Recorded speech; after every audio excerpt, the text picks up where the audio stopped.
Bonsoir à tous, bienvenue sur France 24 dans votre édition de nuit. Si vous nous rejoignez, on fait un point sur l'actualité en ce mercredi 21 août et on commence par les titres de ce journal. La convention démocrate se poursuit à Chicago. Et on commence donc avec la convention des démocrates qui se poursuit à Chicago, deuxième jour.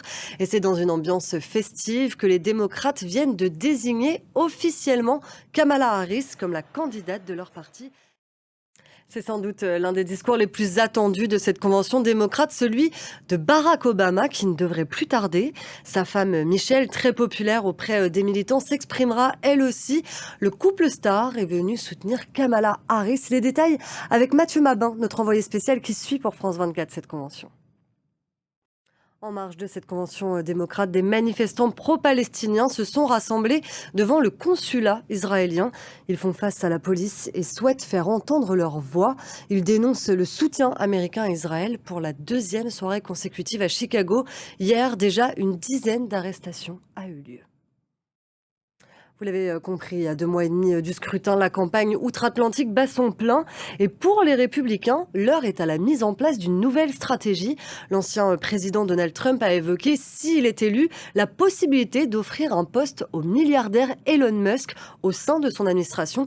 Et vous allez le voir, le patron de Tesla semble bel et bien intéressé. Diane Schlinger.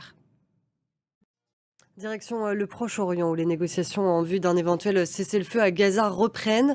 Anthony Blinken continue sa tournée. Après l'Égypte, le secrétaire d'État américain est arrivé au Qatar pour poursuivre ses discussions. Et c'est dans ce contexte que les familles d'otages israéliens s'impatientent et continuent de vivre dans l'angoisse. Elles se sont réunies pour protester à Tel Aviv. D'un front à l'autre, direction la Russie, qui dit avoir détruit une vingtaine de drones ukrainiens vers Moscou et au-dessus de la région de Briansk, dans l'ouest du pays. En Ukraine, les soldats russes continuent d'avancer à l'est et au sud de l'Ukraine. Elle est surnommée l'île des dieux. C'est une destination qui fait rêver et où se pressent chaque année 5 millions de visiteurs. Mais derrière cette magnifique carte postale de Bali, eh bien, se cache une toute autre réalité, celle d'une marée de déchets plastiques. Problème, il n'existe pas de système de tri dans l'archipel. Alors heureusement, les habitants se mobilisent et l'une des solutions pour mieux recycler, eh bien, c'est le crédit plastique. Reportage de William de Tamaris et Ismus Yarami.